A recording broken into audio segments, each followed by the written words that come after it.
Opa, seja bem-vindo aqui a mais um vídeo. Dessa vez vou estar trazendo aqui a resolução da prova do ciclo básico 1, aqui da plataforma SAD, especificamente natureza, né, porque eu já tinha resolvido aqui as de linguagens e as de matemática, porque fiz ontem à noite, né, então ia ficar ruim para gravar, a iluminação aqui não ia ficar tão boa. Então eu decidi gravar aqui a prova do ciclo básico 1, a parte de natureza. Eu acho que vai estar tranquilo. Acho que não tem como ficar mais difícil do que estava a prova de matemática. E a de linguagem estava tranquila também, né? Então vamos ver aqui, começar. Acho que essa aqui é a primeira questão, né? Essa aqui é a linguagem. Então vamos lá, começar aqui por uma prova do Enem, né? De biologia. Fala sobre metabolismo energético. Eu acho que é melhor não olhar aqui para o tema, né? Eu acho que se eu olhar para o tema fica mais fácil de fazer. Então deixa eu ver aqui, ó. Em um experimento, camundongos inalaram resíduos de cádmio, que é um metal, né, presente no cigarro. Posteriormente, foi verificada uma forte diminuição. Eu tenho que ver se está. Não, tá bom, tá certo. Foi verificada uma forte diminuição na fertilidade desses roedores, associada a uma alteração no funcionamento da cadeia respiratória mitocondrial dos espermatozoides. Certo, então provavelmente esse funcionamento aqui, provavelmente essa alteração do funcionamento da cadeia respiratória foi porque, né, eu acredito que seja esse o contexto da questão. Porque o metal ali, né, o cádmio, talvez ele tenha se ligado a alguma das proteínas ali transportadoras que vão pegando ali, vão saltando ali os elétrons, né, porque tem na última etapa da cadeia respiratória, é justamente ali quando chega passa da matriz mitocondrial, né, ali na crista mitocondrial, que tem as proteínas, e cada proteína tem uma afinidade maior pelo elétron, e aí vai saltando os elétrons para chegar no final, rodar uma ATP sintetase, né, e rodando essa ATP sintetase faz com que os íons ali de fora, né, que é o H+, ele passe se juntando ali com o oxigênio, né, fazendo água e formando principalmente o ATP. E aí, qual a consequência intracelular decorre do mau funcionamento dessa organela? Com certeza, não vi, né? Com certeza ele vai ter prejuízo na síntese de ATP. E também, se fosse falar outra coisa, poderia-se dizer que ele vai ter um aumento da acidificação ali da sua mitocôndria, né? Porque vai ficar os H+ do lado de fora, mas isso seria uma consequência secundária. Então, diminuição dos níveis de ATP, aumento da concentração de CO2. Bem, por que não pode ser o aumento da concentração de CO2? Deixa eu eliminar as outras primeiro, né? Aumento no consumo de oxigênio. Não vai conseguir consumir o oxigênio, justamente porque para o oxigênio ser consumido, o H+, ele tem que passar ali por aquela proteína, né, se juntando ali ao oxigênio. Então, o oxigênio não vai ser consumido na prática, né? Diminuição na ocorrência da glicólise, não, pelo contrário. Como via alternativa, o corpo ele vai começar a fazer, né, glicólise justamente para suprir essa demanda energética, porque a mitocôndria em síntese, em tese, não vai estar mais funcionando, e aí justamente por isso ele vai fazer a glicólise, que é um processo anaeróbico de você gerar ATP, né, por meio ali da fermentação, processo anaeróbico de você gerar ATP, só que em consequência você também gera um baixo nível de ATP. Então, diminuição não, vai ter um aumento na ocorrência, aumento na quantidade de glicogênio. O que é o glicogênio? O glicogênio são vários polímeros, né, de glicose. Então, você começa a armazenar a glicose por exemplo, no teu músculo, né? Você precisa armazenar a glicose para o caso de faltar ali alguma reserva energética, você pega essa glicose que está armazenada e bota ela para queimar, né? Para você fazer ATP.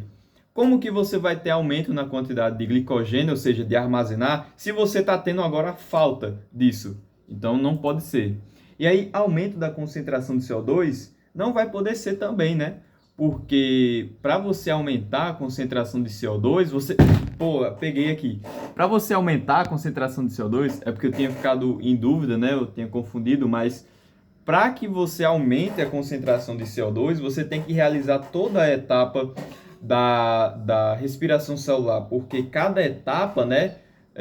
Cada etapa fora a glicólise, que não libera CO2, cada etapa vai descarboxilando mais ainda a glicose, né? O açúcar ali. Então não vai ter um aumento na concentração de CO2, justamente porque, aqui ó, justamente porque vai ter um aumento na ocorrência da glicólise. Então não pode ser um aumento na concentração de CO2, né? Não faz sentido, porque ele não vai conseguir fazer de fato, né? Então vai ser realmente diminuição dos níveis de ATP. Deixa eu só ver uma coisa aqui, porque está no meio, né? Aqui para eu validar a resposta. Deixa eu validar aqui. Beleza, é a letra A mesmo. Eu já tá dizendo aqui que eu já tinha feito a questão, acho que foi em outra lista. Acho que aqui fica melhor. Tá dizendo aqui que eu já fiz a questão, acho que foi em outra lista, né? Tá bom. Deixa eu ver as estatísticas, né? 90% acertou, perfeito, né? A maioria aqui pegou. Vamos lá. Essa aqui de química, né? Considerando o produto da reação, o cloreto de sódio, né? O NaCl, assinale a alternativa correta. Distribuição eletrônica, ok. Aí ele quer saber... aí ele diz aqui, né? Letra A. O sal formado é o hidrogeno sal. Bem, para ele ser um hidrogeno sal tem que ter hidrogênio, então... né, não faz sentido, ou tem que ter sido derivado de alguma, né, de alguma coisa que tem hidrogênio, não tem nada a ver aqui, não pode ser formado disso daqui, né, porque o cloreto de sódio, ele é formado, né, por uma reação de neutralização, ácido-base ali, porque o Na, ele vem do hidróxido de sódio, que é a famosa soda cáustica, e o Cl vem do HCl, que é o ácido clorídrico. Então são dois, é uma base forte com um ácido forte e vai formar um sal fraco, né? um sal neutro, na verdade, um sal neutro. Reação de formação do sal é do tipo decomposição, não é do tipo neutralização. A ligação intramolecular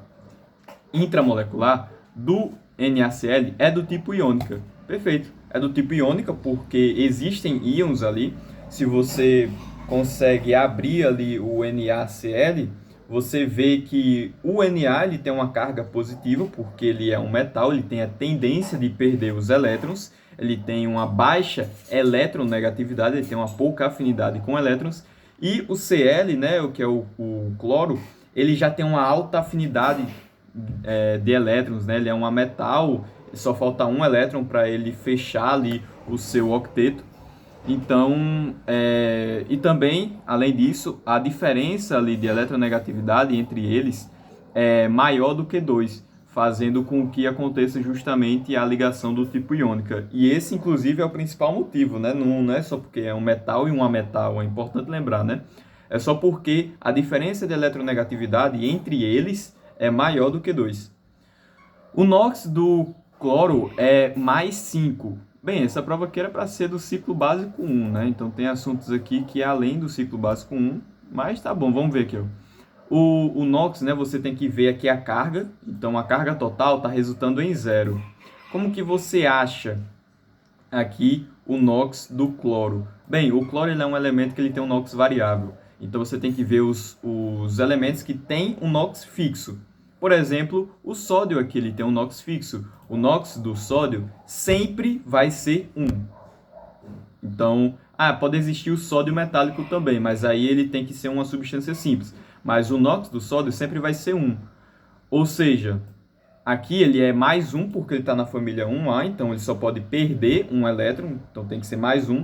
O NOx aqui do cloro vai ter que ser menos 1, né? Talvez ele tenha botado mais 5 porque ele viu aqui, talvez, na distribuição eletrônica, mas não tem nada a ver. O NaCl é formado em uma reação de neutralização parcial. Não é uma neutralização total, né? Porque parcial não faz sentido, né? Não sobra resto. Tem que ser total mesmo, né? Então, vamos validar a resposta, acredito que está certo. Beleza, certinho. 95% das pessoas acertaram, ainda que tivesse aqui algumas alternativas desconexas, né, com a ação do ciclo básico 1. Com relação, acho que esse aqui é de biologia, né? Com relação às etapas do processo respiratório e ao local de ocorrência nos eucariontes, então o local que ocorre o processo respiratório, marque a resposta correta. Vamos ver aqui, ó. Respiração celular, processo de obtenção de energia através da oxidação de uma molécula de carbono, geralmente glicose. Perfeito. E ele quer saber sobre o local de ocorrência, né? A glicólise é a primeira etapa, perfeito, e ocorre na matriz mitocondrial. Tá errado, né? A glicólise ela ocorre lá no citoplasma, antes mesmo de entrar lá na mitocôndria. A cadeia respiratória é a segunda etapa, já está errado, é a última etapa, e ocorre na membrana mitocondrial. Não é na membrana mitocondrial, é na crista mitocondrial, né? Ainda estaria errado. O ciclo de Krebs é a segunda etapa e ocorre no citoplasma, totalmente errado, né? Ele ocorre ali na matriz mitocondrial. A cadeia respiratória é a terceira etapa e ocorre no citoplasma. Não ocorre no citoplasma, é a terceira etapa sim. A glicose é a primeira etapa e ocorre no citoplasma. Perfeito, totalmente certo, muito fácil mesmo, né? Tá aqui. Já tinha feito, né? Acho que de outra lista. A respeito dos métodos de separação de mistura, assinale a opção correta. Vamos lá, química. A centrifugação é ineficaz na separação de substâncias de diferentes densidades. Não, né? Na verdade, esse é o princípio da centrifugação. Por meio da diferença de densidade, ela consegue exercer uma força centrípeta ali, né? Que vai fazer com que os objetos de maior densidade vão para longe, né? E os de menor densidade vão para perto dela, né? Então tá errado isso aqui. A filtração é usada para separar componentes de misturas heterogêneas como sólido e líquido. Não vejo por que isso aqui está errado, né? A cromatografia é um processo utilizado para separar líquidos de sólidos. Bem, o processo que ele disse aqui para separar líquido de sólido parece muito com a filtração, por exemplo, né? Não vejo como isso sendo a cromatografia. Apesar de que eu não sei o que significa a cromatografia, mas o processo que ele descreveu é a filtração. Eu acho que eu tenho que ver as aulas do Diogo Fares, né? Porque não sei se ele explicou isso aqui, né? Eu vi só do Assada. Então, vou eliminar isso aqui por hora. A destilação simples é indicada para separar misturas de líquidos com pontos de ebulição próximos. Não, é com pontos de ebulição diferentes. Se você quer separar misturas com pontos de ebulição próximos, você usa a destilação fracionada, que ela é mais específica, né? A destilação simples não serve para esse caso. A decantação é um método eficiente para separar gases de líquidos. Não, a decantação é quando você quer separar elementos ali de diferentes densidades, né? Você coloca eles ali em meio aquoso, né? Em um líquido. Você deixa ele, tem alguns sólidos ali, algumas partículas em suspensão. Você deixa ele quieto ali e por meio da força gravitacional, né, aquilo ali vai sendo puxado para baixo e vai se acumular no fundo do recipiente. Então, gases não tem nada a ver, né? Até porque os gases eles vão ocupar todo o volume do recipiente. Então, não tem como você colocar eles lá para baixo para você fazer uma separação adequada deles, né? Então, tudo certo aqui, né? Beleza, vamos para cima, 94%. Isso aqui tá fácil. Assinale abaixo a alternativa que relaciona corretamente o cientista e a principal inovação que seu modelo atômico trouxe na compreensão da natureza íntima da matéria. Erwin Schrödinger e a existência da dualidade partícula-onda do elétron. Não foi ele que fez isso, né? Ele falou muito mais da questão do... Eu tenho quase certeza que foi ele que falou mais da questão da nuvem eletrônica, né? Ali do princípio de que você não sabe muito bem onde o elétron vai estar, né? Que ele criou aquela outra partícula atômica, modelo quântico mesmo, né? Tenho quase certeza que é isso, né? Vou deixar aqui. Ernest Rutherford e a existência dos quarks. Não, na verdade foi Schrödinger. Joseph Thomson. Então, Joseph Thomson fez o quê? Fez o modelo do pudim de passas, né? Ali que tem uma bola positiva e ali anexo àquela bola positiva você tem várias partículas negativas. Existência de um núcleo atômico muito pequeno e muito denso. Não, ele não disse que era muito pequeno, né? John Dalton e existência de cargas elétricas. Ele nem sabia, ele achava que o modelo atômico era uma bola de bilhar, né? Niels Bohr e existência dos níveis energéticos quantizados na eletrosfera, exatamente.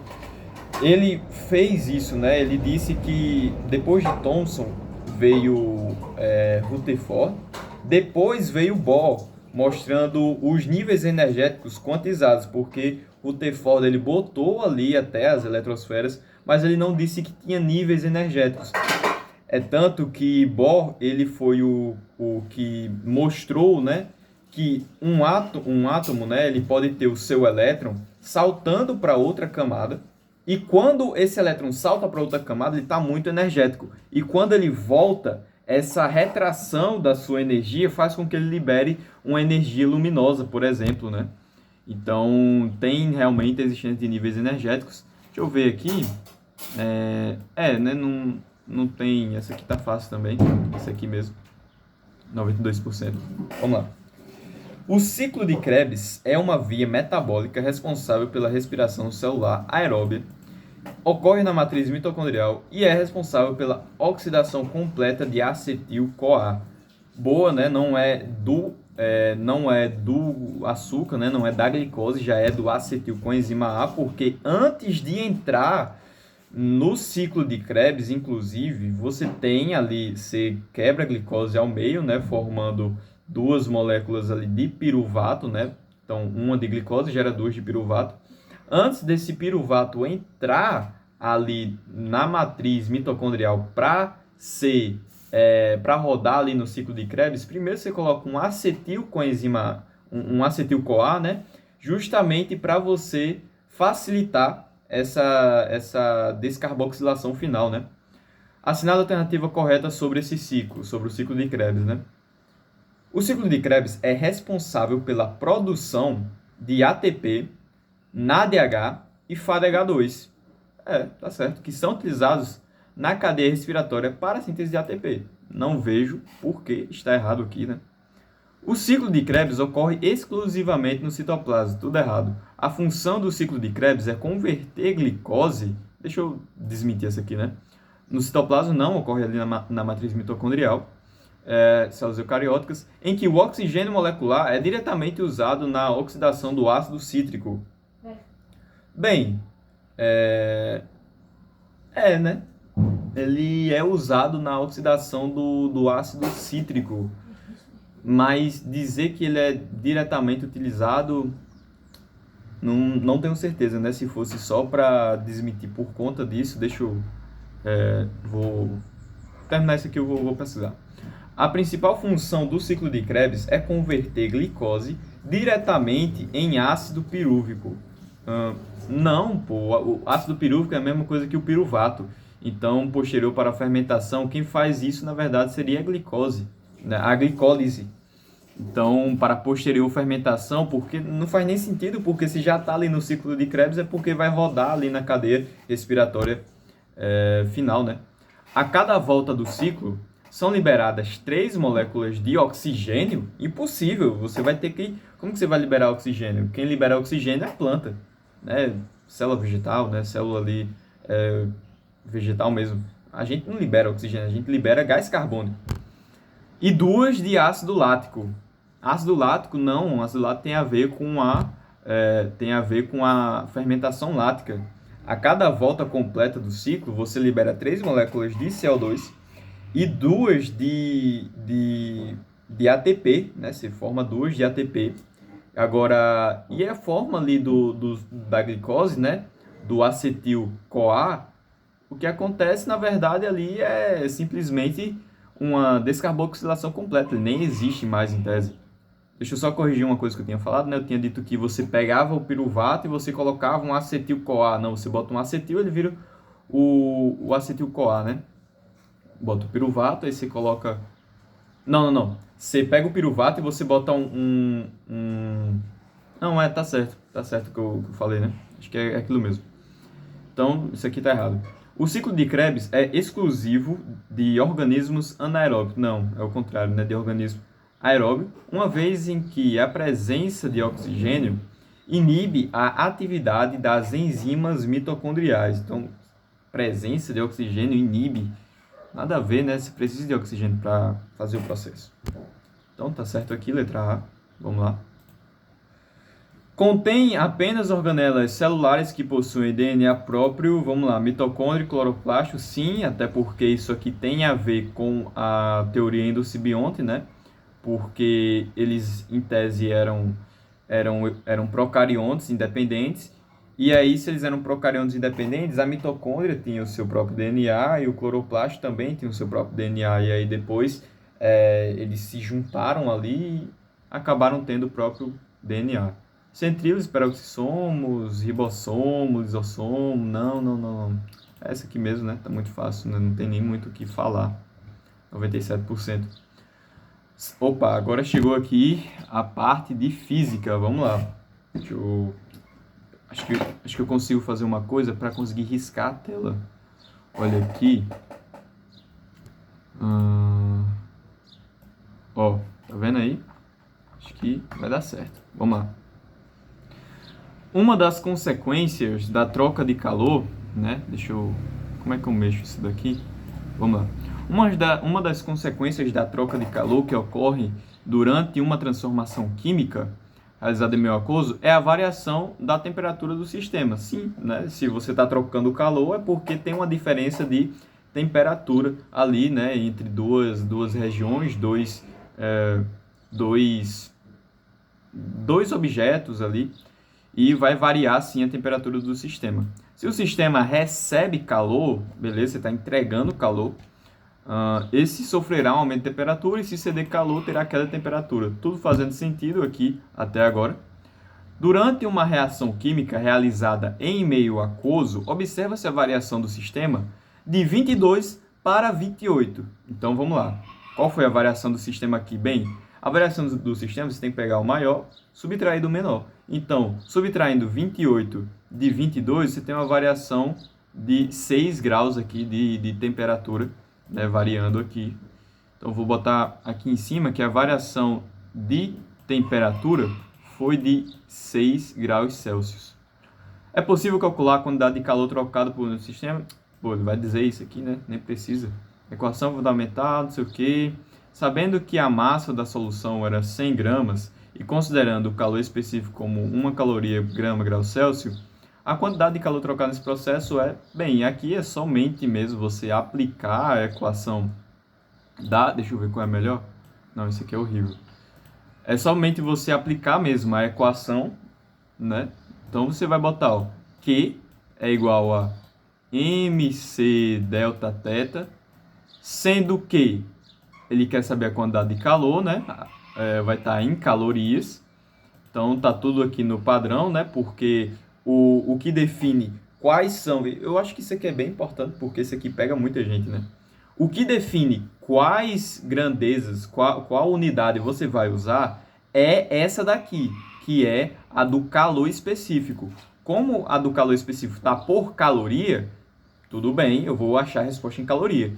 Como ele está em grama, o calor específico, então tudo bem eu usar isso aqui em grama. Como está em graus Celsius, tudo bem eu usar esse valor em graus Celsius. Se tivesse aqui quilo, se tivesse aqui, qual é a outra unidade para calor? Joule. Se tivesse aqui Kelvin, eu teria que adaptar as justamente unidades. Então vamos lá, massa, 100 gramas. 100 gramas vezes o calor específico é 1, não preciso botar, né? Eu vou botar aqui para ficar bonitinho. Vezes a variação de temperatura, já vi que é 6. E qual foi a quantidade de calor trocada? A quantidade de calor trocada foi 600, né? Acabou aqui. 600, letra B. Aqui, vamos ver se é isso aqui mesmo, né? Pô, tá muito fácil, né? Tomara que seja isso aqui mesmo. Deixa eu trocar aqui pro mouse. Vamos lá, 600 e... Beleza? 600 calorias, tranquilinho. Deixa eu mudar a corzinha aqui, deixar uma cor mais clara. Acho que esse aqui tá melhorzinho. Vamos ver. Ok, Ok, tá melhor. Estatística, 100% de acerto. Olha aí, que massa. Muito bom mesmo. Vamos para a próxima, né? Acho que vai ser de física também. Com base nas propriedades físicas associadas aos diferentes tipos de termômetros e nos conhecimentos de mecânica ondulatória, é correto afirmar que, então isso aqui é sobre ondulatória. Vou ler aqui bem rapidinho, né? Uma tecnologia criada para medir a temperatura de planetas e estrelas a partir da radiação infravermelha emitida por eles foi usada como base para um termômetro utilizado atualmente por hospitais e consultórios médicos. Então, beleza, ele está dizendo que tem uma forma de você agora calcular, né, você verificar a temperatura por meio de uma tecnologia nova, né, que é a partir da radiação infravermelha. O aparelho, os modelos, blá blá blá. O termômetro serve, nem importa, né, só quer saber sobre a mecânica ondulatória. Radiação infravermelha é uma onda mecânica, já está errado, é uma onda eletromagnética, e ela se propaga no vácuo, na verdade, né? Ela, como assim não se propaga no vácuo? Ela justamente é uma onda eletromagnética, ela não precisa de um meio para se propagar, né? Então ela se propaga no vácuo. A radiação ultravioleta tem menor frequência do que a infravermelha. Bom, isso aqui é bom destacar, né? O que significa ter uma menor frequência? Você ter uma menor frequência quer dizer que você, em um mesmo período, vai realizar, em um mesmo período, né? Você bota aqui duas ondas. Você diz que uma tem uma frequência menor do que a outra, você está dizendo que essa daqui, que eu disse que é a menor, ela, no mesmo período, no mesmo intervalo de tempo, vai realizar menos voltas do que a outra. Ou seja, vai realizar um ciclo menor do que a outra. Então, a gente representaria assim, ó. Vamos supor que essa é a onda do tipo 1, né? Essa é a onda do tipo 1. E essa daqui é a onda do tipo 2, ó. Você percebe que em um mesmo intervalo de tempo, essa daqui de baixo está realizando muito mais volta do que a primeira. Então eu digo que essa aqui tem uma alta frequência, ao passo que essa daqui tem uma menor frequência. Se essa daqui tem uma menor frequência, ela tem um maior comprimento de onda. Dá para você ver, né? O comprimento de onda, você mede de uma crista até a outra crista, entendeu? Então, aqui, vamos supor, teria 10 metros. Aí eu vou pegar de uma crista, que é o ponto mais alto, até outra crista dessa daqui. Então, aqui teria, 2 metros, né? Bem menos. Então, o comprimento da primeira, ela é muito maior do que o da segunda, né? Mostrando justamente que são grandezas inversamente proporcionais. A radiação ultravioleta, então a ultravioleta está ali, né?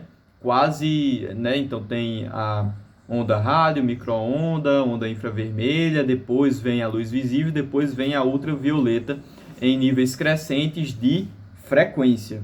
Ela não pode ter uma menor frequência do que a infravermelha. Ela tem um menor comprimento de onda do que a da infravermelha, então isso aqui está completamente errado, visto que o comprimento de onda da radiação ultravioleta, né, vai reduzindo, né, vai ficar bem menor. Tanto é que a radiação ultravioleta, ela é uma radiação já considerada ionizante, porque ela pode te bronzear, pode até afetar o teu DNA, então ela tem um comprimento de onda tão minúsculo que ela consegue interagir lá na tua célula com o teu DNA. Já a infravermelha só, no máximo, consegue te aquecer, né? Um termômetro... então não é para marcar essa, né? Isso aqui tá errado. Um termômetro de mercúrio usa como propriedade termométrica a resistência elétrica do mercúrio e do vidro que o contém. Nada a ver resistência elétrica nesse contexto, não. Seria muito mais o calor específico dele, né? Não vejo como que isso aqui tem a ver com resistência elétrica. A aferição, então a medição ali da temperatura de um corpo com um termômetro demora, porque é necessário que o termômetro entre em equilíbrio térmico com esse corpo. Faz muito sentido, né? Deixa eu só eliminar a última para justificar essa D. Radiação e condução térmica são as únicas formas de propagação de calor. Não, ainda tem a convecção, né? A aferição de temperatura de um corpo, né, com um termômetro de mercúrio demora, porque é necessário que o termômetro entre em equilíbrio térmico com esse corpo. Exatamente, porque quando você coloca aqui o termômetro, né, embaixo do teu braço, o que acontece? O termômetro aqui, ele vai sentindo, ele não sente diretamente sua temperatura. Você primeiro tem que esquentar ele, né? Você vai com a sua própria temperatura, por vocês estarem com uma diferença de temperatura, vai ocorrer troca de calor do teu corpo para o mercúrio, né? Para aqui o termômetro, que é a base de mercúrio. Justamente porque o mercúrio ele vai estar em uma menor temperatura, né? E aí, o que acontece? Por meio do calor específico, né? Então, por você saber o calor específico do mercúrio, você verifica quanto que ele dilatou ali, né? Quanto que ele conseguiu dilatar ou quanto que ele conseguiu ganhar de calor ali. E por meio disso você sabe qual a temperatura que você está. Justamente por conta do calor específico, né? Que você vai ver, ele ganhou tanto de calor. Então esse tanto de calor serve para... isso aqui vai variar a temperatura dele em tanto. Aí, por meio disso, ele consegue medir sua temperatura, mas ele não chega aqui e mede diretamente sua temperatura. Por meio das consequências que você faz no mercúrio, é que você sabe quanto de temperatura seu corpo está, justamente depois de ter entrado em equilíbrio térmico. Então, isso daqui, né? Beleza, tudo certo, 95% de acerto. A natureza das ligações químicas que formam as substâncias utilizadas nos testes permite classificar respectivamente como. Então, vou ter que ver qual as ligações químicas, né, que estão aqui. Respectivamente, qual é, né? Indicar presença, crime, não sei o que. Então, tá aqui iodo, né? Então, tem o iodo, I2, né? Então, são duas moléculas de iodo ligadas. Isso aqui é considerado uma ligação aqui covalente, né? Porque, tá entre ele mesmo, né? Ki, então tem potássio e iodo, isso aqui já seria uma ligação iônica, né? Porque tem... Não é necessariamente porque tem um metal e tem um ametal, mas é porque na maioria das vezes que tem um metal e um ametal, isso aqui é uma ligação iônica. E dá para você ver que é uma ligação iônica porque o potássio está ali na primeira família, né? O iodo já está bem mais distante, então a diferença de eletronegatividade entre eles vai certamente ser maior do que 2. Então isso aqui é iônica, né? Então a primeira é covalente, não pode ser iônica, não pode ser iônica, não pode ser metálica também, metálica é entre metais. Iodo não é um metal, pô. Pô, iodo, metal, não pode ser, é um mineral.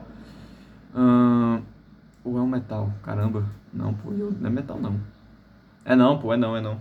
Porque... Não pode ser metal, porque eu sei que o potássio, ele é um metal. Então, se ele tá ligado aqui com um iodo, ele vai ter que ser uma ligação iônica, né? Tá aqui.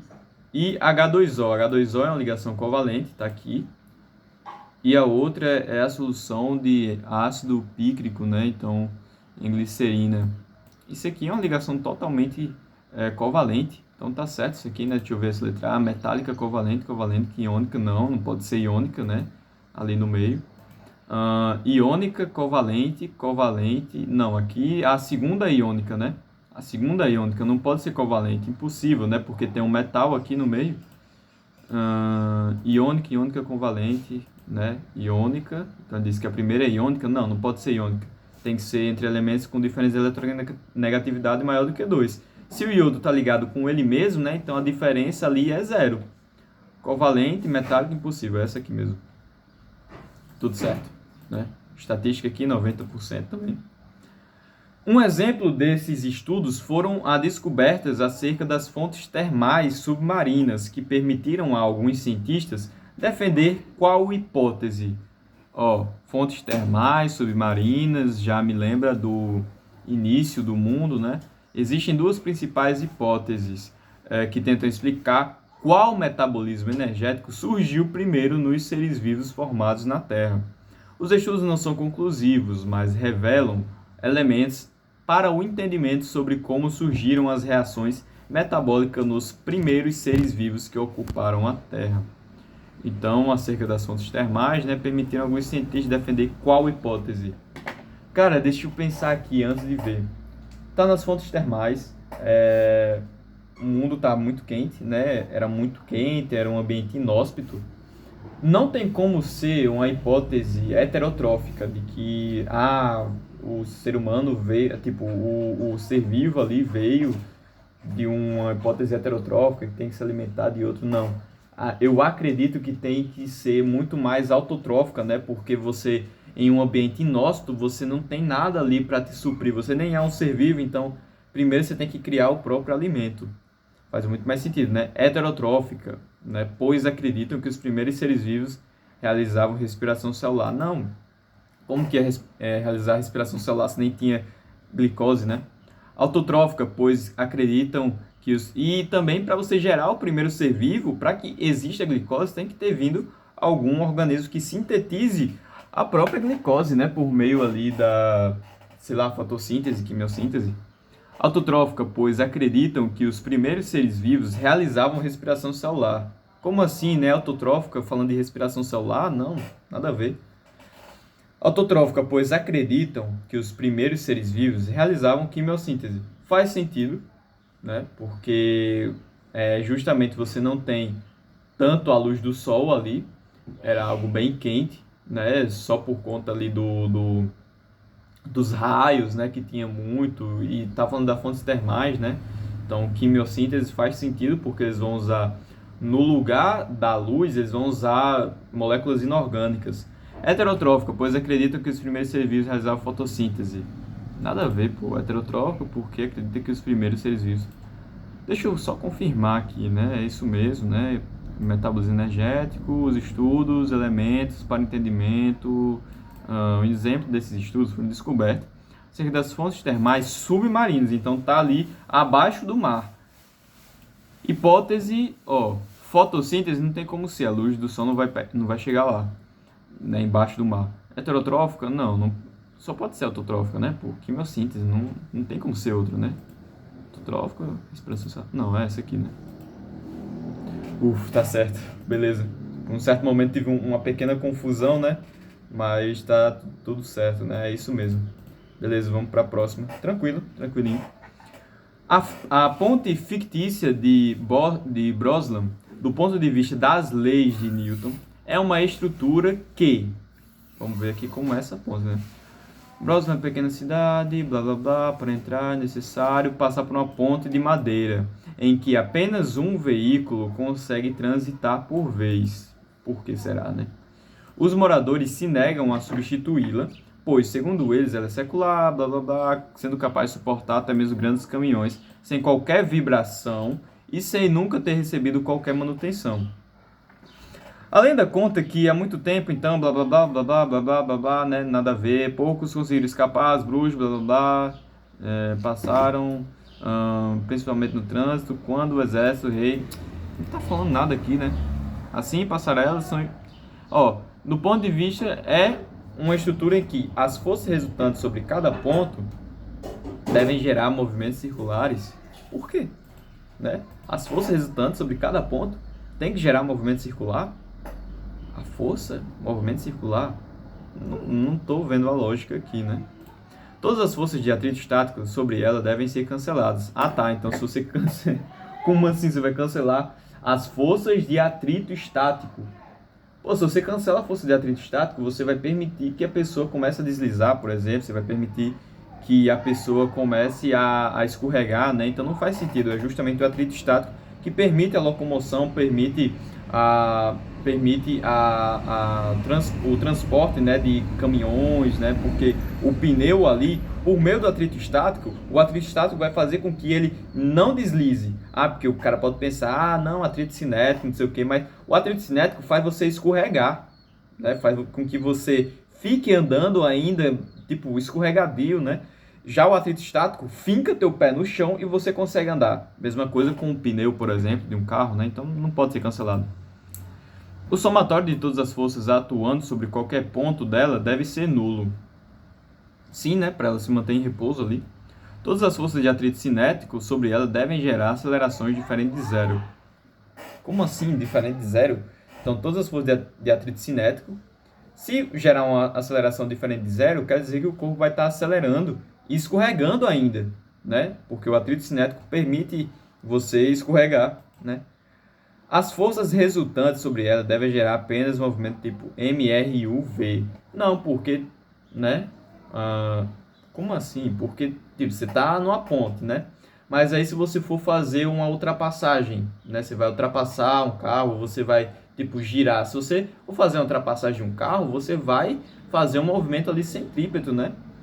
Então o somatório de todas as forças tem que ser nulo, Porque se não for nulo, vai haver uma força resultante e ele vai começar a entrar, a ponte em si vai começar a entrar em um movimento retilíneo uniforme, né? Não, vai começar a entrar em um movimento acelerado, uniformemente acelerado. Então, é isso, né? Beleza? Tudo certo? Tranquilo, deixa eu ver, né? Não tem explicação, né? Deixa eu ver o que alguém botou aqui.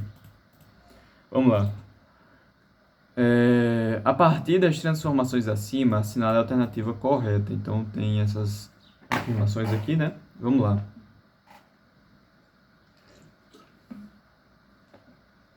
A respeito dos componentes da mistura, podemos afirmar que a mistura da solução de água e sal e areia é heterogênea. Sim, vai ser heterogênea, porque se fosse só água e sal, ia ser homogênea, né? Porque o sal ali, a água dissolve ali o sal, né? Mas a areia, o problema da areia é porque ela não é dissolvida, né? Ela fica lá embaixo aqui, então isso aqui só pode ser heterogêneo, tá certo? Deixa eu marcar aqui. Isso aqui é verdade. A solução salina, água e sal, se trata de uma solução não eletrolítica. Algo ser eletrolítico só quer dizer que pode gerar ali alguma eletricidade, pode conduzir energia elétrica, pode conduzir elétrons, né, para acender uma luz, por exemplo. Então, água mais sal é uma solução eletrolítica, porque o sal, né, ele se dissocia virando o NaCl se dissocia, virando NaCl-. Isso aqui tem uma carga, isso aqui tem uma carga. Então, existe uma diferença de potencial fazendo com que o elétron salte de um para o outro ali e fazendo justamente a condução da corrente elétrica. Isso aqui é verdade, isso aqui é falso. Esse processo de separação de mistura heterogênea, sólido, é destilação fracionada. Não, sólido, você pode fazer várias separações, né? Você pode catar, você pode jogar para cima, né? Se tiver diferença de densidade. Mas destilação fracionada é para elementos que têm ponto de ebulição próximos. Então isso aqui é falso também. Uma vez que cada componente da mistura mantém suas propriedades, a gente pode separar uma mistura em seus componentes. Então, se cada componente da mistura ali, eu tenho, por exemplo, a mistura de água e sal, e o sal vai manter a mistura vai manter os seus componentes, que é a água e o sal, e vai ter as mesmas propriedades, por exemplo, a água vai continuar entrando em ebulição a 100 graus, o sal ainda vai ser sei lá, entrando em ebulição, não sei quantos graus o sal entra, né, em ebulição. Enfim, se manter ali as suas próprias propriedades, eu consigo separar eles, né? Porque nesse exemplo que eu dei, se a água ela entra em ebulição a 100 graus, com certeza ela vai entrar em um ponto de ebulição bem menor, ela vai entrar em ebulição com a temperatura bem menor do que o sal, por exemplo. Então, sabendo disso, eu posso elevar a temperatura até 100 graus, deixar ela evaporar e aí vai ficar só o sal ali. Então, ele vai manter suas propriedades e vai ser separado. Então, só pode ser A1 e A4 aqui, né? 1, 2, não, tá errada. 1 e 4 apenas, né? 1 e A4 aqui. Perfeito. Tranquilo essa aqui também. Pô, de natureza tá bem fácil, né? Um estudante de medicina, praticante de crossfit na academia, frequenta o bairro, não sei o que, é capaz de erguer um halter de massa de 85, um halter de massa de 85 quilos, que inicialmente estava apoiado no chão em equilíbrio estático, até 2,2 metros de altura em 5 segundos. Qual a potência média gasta pelo futuro médico crossfiteiro para erguer os halteres? Bem, ele quer saber a potência, né? A potência nada mais é do que a energia pelo tempo, né? E aqui, como que ele vai fazer isso, né? Aqui, deixa eu ver uma coisa aqui. 35 kg, equilíbrio estático, 2,2 metros em 5 segundos.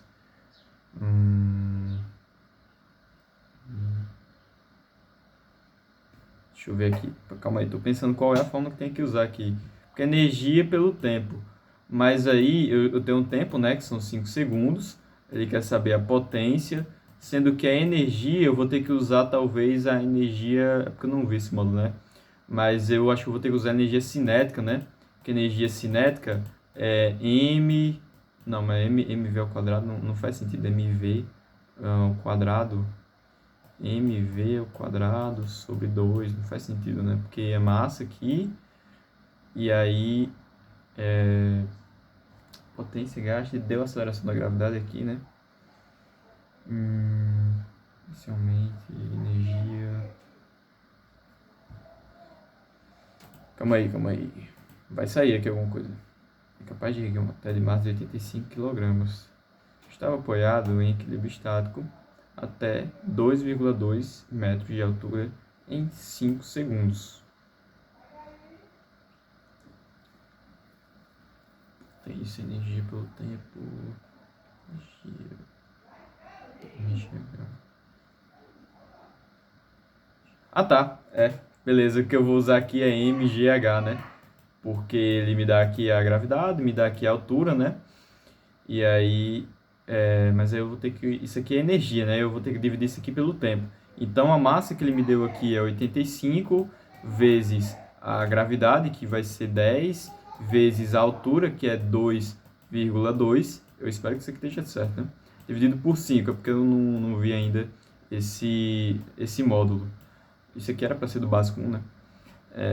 Então, vou fazer essa divisão aqui. Tá tudo certinho, né? 85 kg está no padrão, 2,2 metros está no padrão, 5 segundos está no padrão.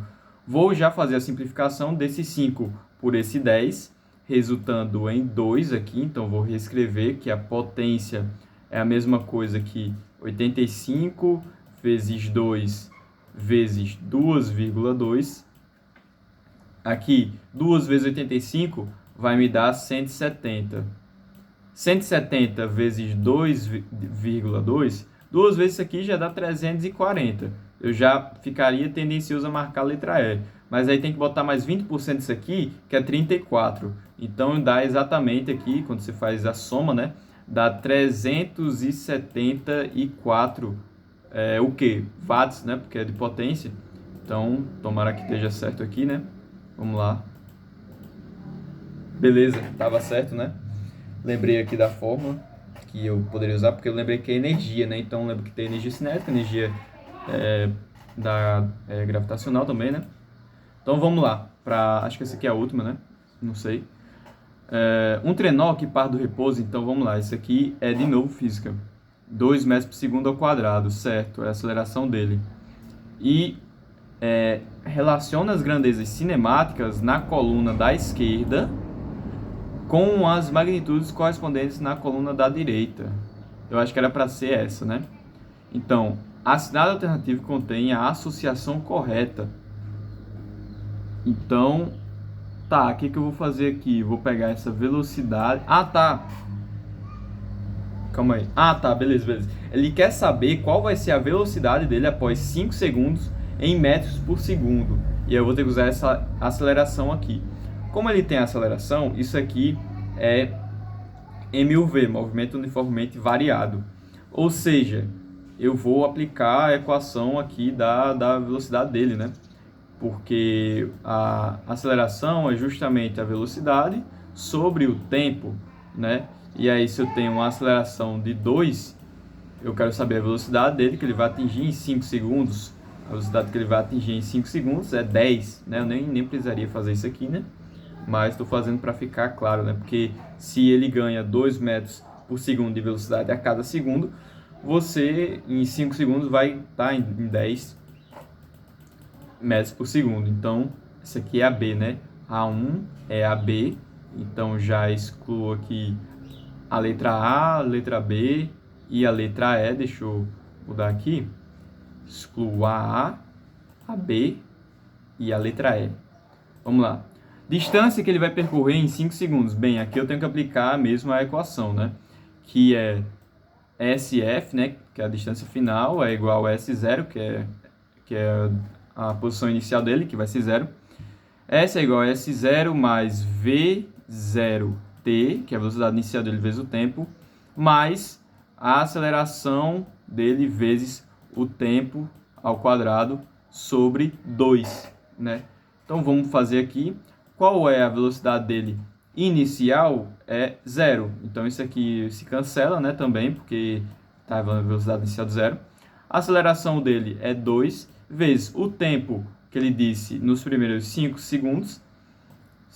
Não, peraí. Aqui, ó, distância. 5 vezes 5 dividido por 2. Corta esse 2 com esse 2. 5 vezes 5 resulta em 25. Ou seja, aqui é a letra B, né? E tem que ser 25. Então, aqui tem que ser a letra D. A 2 tem que ser D. B, D. Velocidade média dele durante os 5 segundos. Então, ele quer a minha velocidade média, né? Em metros por segundo. A velocidade média durante os primeiros 5 segundos, né? Deixa eu ver uma coisa aqui. B, D, bem, já seria a C, né? Então, acho que eu não precisaria fazer. Mas durante os primeiros 5 segundos, em metros por segundo, é só você... Ah, peraí. 3 é A, né? Durante os primeiros 5. Ah, tá. É porque você vai pegar, vai dividir por 5, né? Como eu tinha achado que a velocidade dele após 5 segundos estava resultando em 10. Como assim? Velocidade média durante os primeiros 5 segundos. Ia ter que...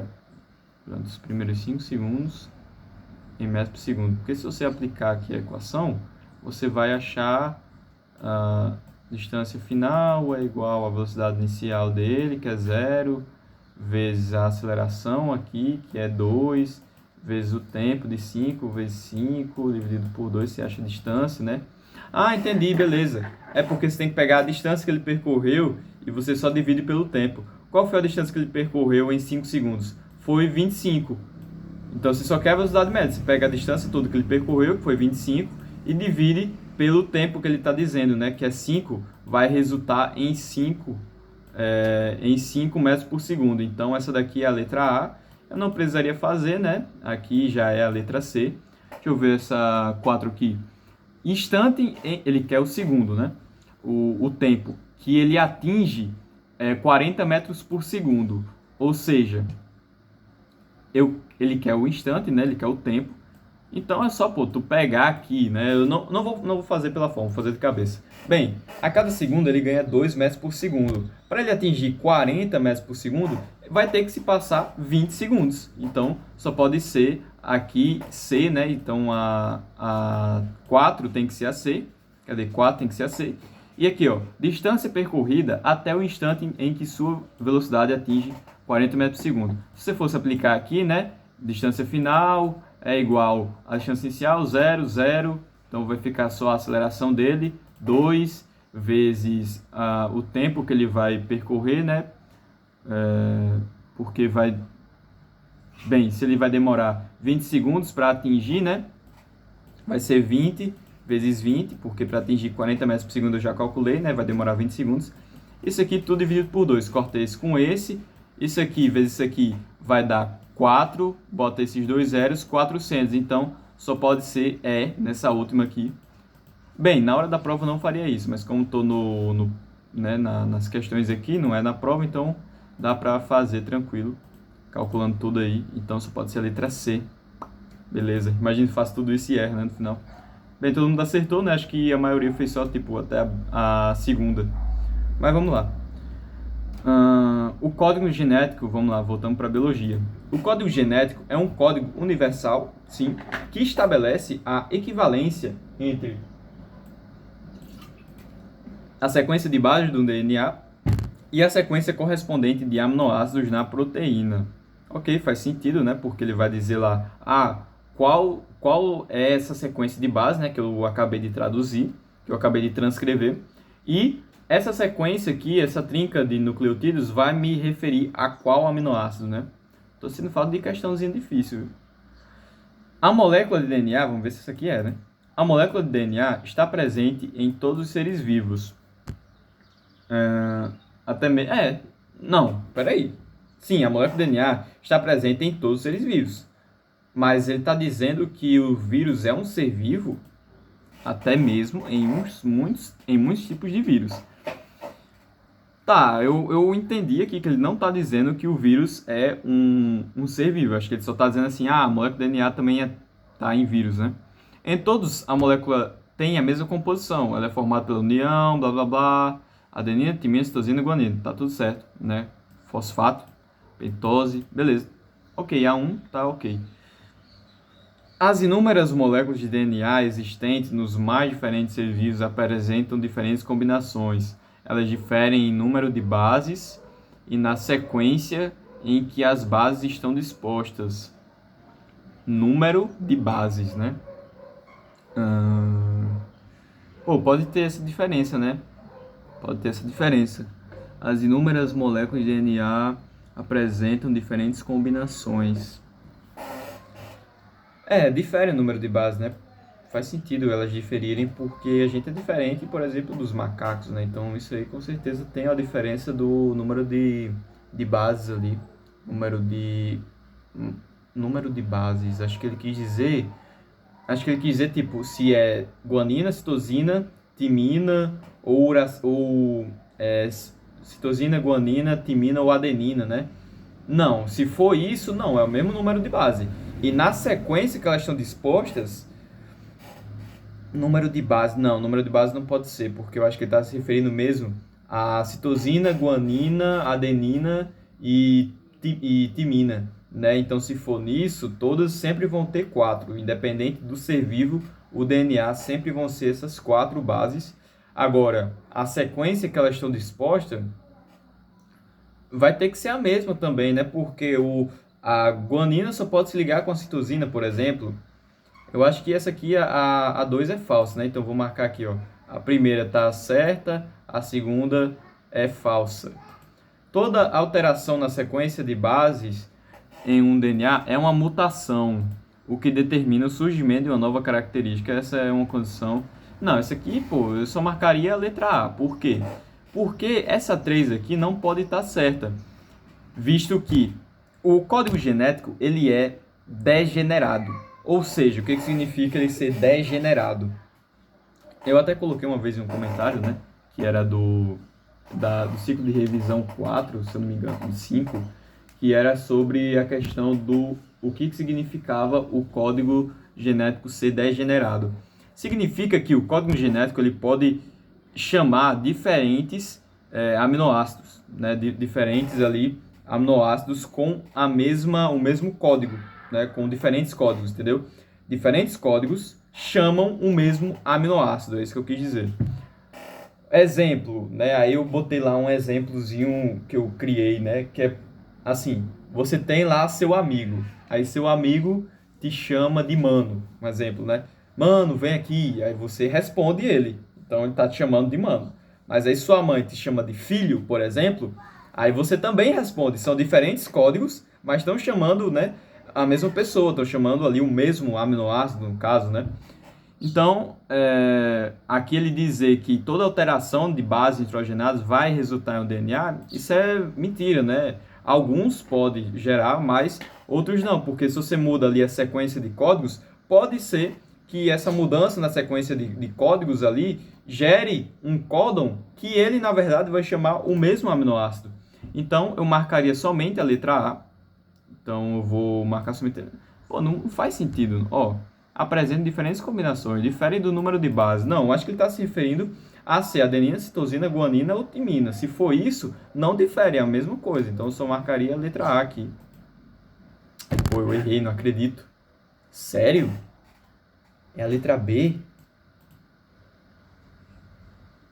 Só porque eu disse que estava faltando questão difícil. Mas difere em número de bases. Como assim? A sequência tão disposta não difere? Não tem explicação.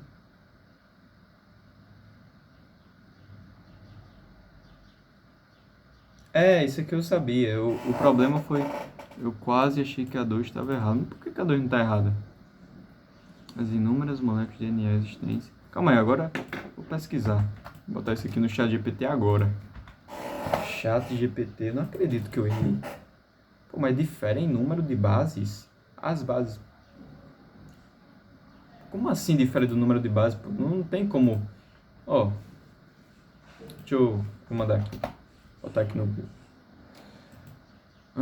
Exato, essa é a característica da diversidade biológica. Embora todos os seres vivos compartilhem as mesmas quatro bases nitrogenadas, a forma como se combinam em sequências únicas determina. Sim, mas como que, ó, inúmeras moléculas de DNA diferem? Como que a como que diferem em número de bases? Duas formas. Tamanho do genoma. Ah, mas ele está falando do tamanho da, da quantidade de nucleotídeos. Eu acho que número de bases. Mas faz sentido, né? Porque, tipo, tá dizendo número de bases usadas. Diferente do número de bases. Porque eu entendi que ele estava dizendo assim, ó. Eu entendi que ele estava dizendo assim.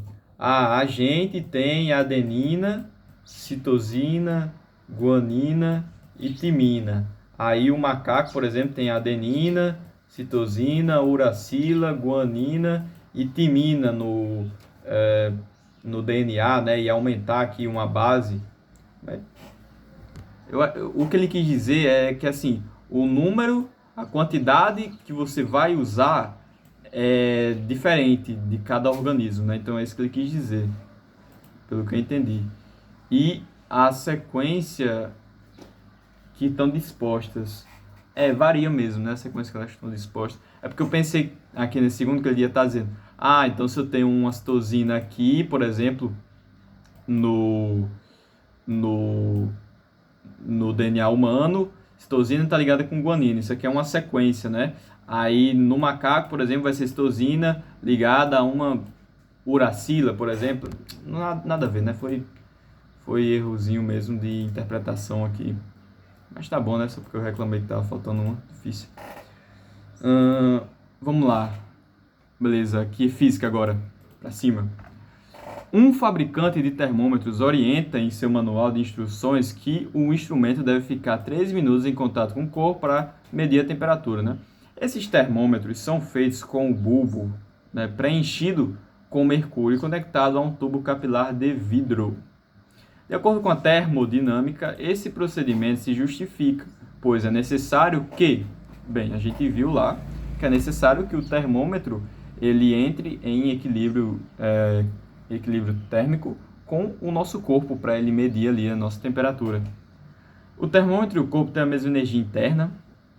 Olha só, né? É necessário. Isso aqui é um conhecimento, pô, de termodinâmica, bicho. Energia interna. Calma aí, deixa eu ver se vai ter alguma outra para eu refutar.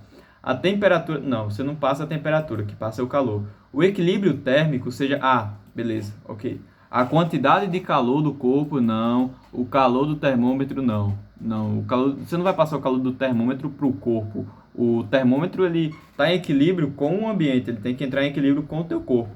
A quantidade de calor dos corpos seja a mesma. O equilíbrio térmico entre os corpos seja atingido, né? Então, por que não pode ser a quantidade de calor? Porque a quantidade de calor você não armazena, né? O calor ele é energia térmica em trânsito. Como assim você vai guardar a mesma quantidade de calor, né? A temperatura do corpo passa para o termômetro, você não passa a temperatura, né? Você passa, você passa a sua energia térmica para aquecer ali o termômetro e ele meça a temperatura. O termômetro e o corpo tenham a mesma energia interna. Isso aqui é um conhecimento de termodinâmica. Mas o que é energia interna, né? O que é energia interna? Isso aqui é a variação da energia interna. Para você ter a mesma energia interna, você vai ter que ter o mesmo. Isso aqui você fala mais de gás, né? Então isso aqui tem a ver com a termodinâmica. Como que você justifica que não seja essa, né? O termômetro, o corpo tem a mesma energia interna. É a C, né? Deixa eu já marcar. O equilíbrio térmico entre os corpos. Pois é necessário que o equilíbrio entre os corpos seja atingido. Deixa eu já conferir, né? É essa mesmo, né? Ok? Mas como que eu posso refutar essa letra A? Porque energia interna é mais relacionada, tipo, à temperatura, né? Tem uma mesma energia interna. Pô, Eu sei que é AC, mas como que eu refuto a A? Deixa eu ver se alguém... Quem refuta esse aqui? Pô, caramba, como que refuta a A? Ó, o termômetro precisa ter a mesma energia interna do corpo humano? Ó, não precisa para medir a temperatura. O termômetro precisa ter a mesma temperatura do corpo. Eu sei, né? Eu conseguiria eliminar por isso, mas eu quero saber por que não tem a ver com energia interna. Ó, energia interna é a soma de todas as energias das moléculas de um corpo. É verdade, é porque se você entende energia interna só como temperatura, você está trazendo isso para os gases ideais, né? Que toda energia dele vai ser convertida em energia térmica. Nesse caso aqui, o conceito de energia térmica que ele está falando não está em um contexto de gases ideais para você já correlacionar diretamente com temperatura, né? Perfeito, perfeito, é isso mesmo. Então não pode ter a mesma energia interna, porque a nossa energia interna não é somente temperatura, tem outras coisas e a mesma coisa do termômetro. Vamos lá. A partir das informações que se pode obter da tabela periódica, assinale a alternativa correta. Os elementos de um mesmo período na tabela periódica, então vamos fazer aqui, né? Tabela periódica. Vamos lembrar aqui, ó. Quando você tem... Calma, aqui. Quando você tem isso daqui é uma família. Então, os elementos aqui na vertical, as colunas são as famílias, né? Cada um aqui é família, na vertical. E na horizontal é o período. Na horizontal é o período. Então, cada linha que você desce, cada linha, porque linha é algo na horizontal, cada linha que você desce, você está baixando um período. Então, elementos de um mesmo período apresentam o mesmo número de valência. Mesmo número de valência, né? Mesmo número da camada de valência. Bem, de um mesmo período apresentam o mesmo número de valência. Mas a gente está falando número de valência, é o número da camada de valência ou o número... Eu acho que está falando do elétron de valência, né? Mesmo número de valência. Eu acho que está falando do elétron. Se for do elétron, não. Se for do elétron, os elementos de uma mesma família têm o mesmo número de valência. Vou deixar essa aqui, né, de lado. Vamos lá. O composto hidróxido de sódio é molecular. É impossível ele ser um composto molecular, né? Por apresentar ligação covalente. Você tem um metal aqui, né? Como assim isso aqui é um composto molecular? As ligações iônicas, para ser um composto molecular, tem que ser só entre ametais, né? Ligações iônicas são formadas por elementos que estão muito separados da tabela periódica, um metal do lado esquerdo e um não metal do lado direito. Cara, em geral né? Em geral, tá certo. As ligações químicas entre ametais, em geral, são iônicas. Como assim? Entre ametais são iônicas? Não, pô, entre ametais vão ser covalentes. Para ser iônica tem que ser normalmente entre metais e ametais, né? Entre não metais são iônicas, impossível. Os metais normalmente apresentam a energia de ionização mais alta do que os não metais. Então, para você formar um íon, você tem que dar mais... É muito mais difícil você transformar o metal em um íon do que os ametais, por isso formam um cátion mais facilmente. Não, é o contrário. Pelo fato dos metais eles terem uma baixa energia de ionização, porque os metais querem perder elétrons. Então, eles vão conseguir formar íons mais facilmente, ou seja, cátions, né? O sódio, o sódio ele quer perder um elétron.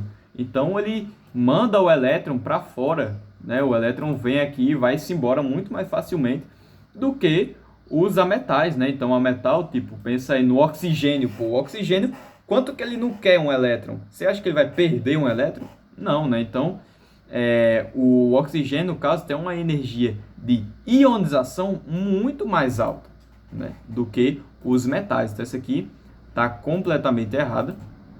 Agora, vamos eliminar essa A aqui, né? Elementos de um mesmo período têm o mesmo número de valência. Ele não está se referindo aqui à camada, né? Porque se ele estivesse se referindo à camada...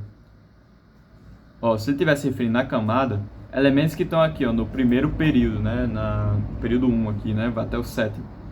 No primeiro período, eles vão ter o mesmo número de camadas. Então, por exemplo, tem o hidrogênio aqui e tem o hélio aqui do outro lado. Eles têm o mesmo número de camadas, né, o mesmo número de camadas de valência.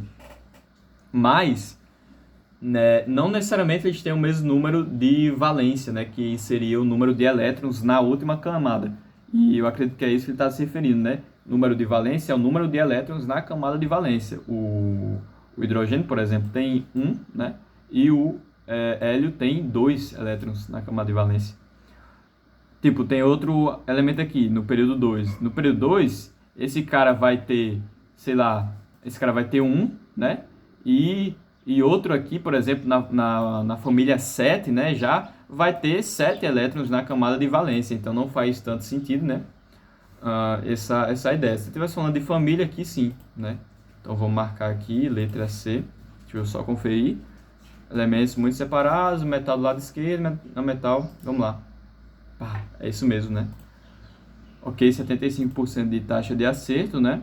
Olha aqui. Mesmo período, não possui o mesmo número de valência. É isso mesmo. Tem explicação aqui? Não tem. Vamos lá. Eu acho que essa é a penúltima. Sobre soma e subtração de vetores, um avião de pequeno porte em voo horizontal, voo deitado, né? Voando a favor do vento, desenvolve uma velocidade de 180 km em relação ao sólido. Ele está aqui, 180 km viajando aqui por hora. Nas mesmas condições, na volta, voando contra o vento, ele desenvolve uma velocidade de 150 km em relação ao solo. Ele quer o módulo da velocidade do avião e do vento do voo, respectivamente, quanto? Bem, o vento, ele vai ter, aqui se você subtrair, você vai achar quanto que o vento impacta, né? Então, o vento, ele tem uma velocidade de 30 km por hora. É só você subtrair km por hora. Se você subtrair esse vetor, você acha o excesso que tem, né? Na velocidade deles e a escassez que tem também. Porque esse aqui está com uma velocidade acrescida, né? É a mesma coisa que você dizer assim, ó. Dá para você resolver por sistemas. Eu vou botar como A como sendo a velocidade do avião e vou botar como V como sendo a velocidade do vento. A mais V é igual, está resultando em 180 km. Mas agora, se você voa no sentido contrário, você tem o avião menos a velocidade do vento. Por que menos a velocidade do vento? Porque o vento, por que não é tipo V menos a velocidade do ar? Porque aqui a gente está considerando o avião, né, como sendo mais rápido, como sendo também o referencial. A velocidade do avião menos a velocidade do vento está resultando em 150. Quiser resolver isso aqui por sistema, também dá certo. Soma esse com esse aqui, vou fazer por soma, né? Soma o de baixo com o de cima, você vai ter que 2A é igual a menos V com mais V, morreu, né? Foi embora. É igual a, e soma esse com esse. 150 mais 180 dá, aqui eu vou achar a do A, né? Mas eu ia provar que a do V é 30, mas vai dar certo do mesmo jeito. 150 mais 180, você tem, bota 100, vai 280, mais 50 vai dar 330, né? 330 km por hora. Passa esse 2 que está multiplicando o A para o 330 dividindo. Então, eu acho que o A, que é a velocidade do avião, é igual a 330 sobre 2, que isso aqui é a mesma coisa que você multiplicar por 2, né? Peraí. Tá certo. A mesma coisa que você multiplicar por 2 e dividir... a mesma coisa que você... Não, tá certo, né? Eu tava pensando que eu ia dividir por 5. Dividindo aqui por 2, é a mesma coisa que você dividir o 300 por 2 mais o 30. Então, eu vou dividir o 300 por 2 e depois vou dividir o 30 e somar eles. Dividindo o 300, isso aqui me resulta em 150. Dividindo o 30, isso aqui me resulta em 15. Soma esse com esse, acho que a velocidade do avião são 165 km por hora, seria a letra B. Mas eu disse que era 30, né? A velocidade do vento tá errado, né? Porque eu fiz a subtração somente dos vetores entre eles. Então, achei que a velocidade do avião é 165. Agora, eu vou substituir na equação, que A mais V resulta em 180. Mas eu já sei que 165 é do avião. Para o vento, né, para completar os 180, faltam quanto? Você percebe que se você botar aqui mais 15, é muito bom, porque fecha os 180. Mas, se quiser passar aqui subtraindo, você acha que V é igual a 180 menos o 165, resultando em 15, né? Resultando justamente em 15. Tira 60, fica 20, tira 5, fica 15. Então, seria aqui realmente a letra B, né? Já sei. A forma como você poderia fazer, que era assim, né? Tem aqui a velocidade do avião. Deixa eu confirmar primeiro aqui. Tudo certo? A forma como você poderia fazer a do avião assim, né? Que aqui é 180 e depois tem um voltando que é 150. É assim. Nos dois você está considerando a velocidade do vento, né? Se você fizer essa subtração, você vai achar você vai ter considerado a velocidade do vento duas vezes.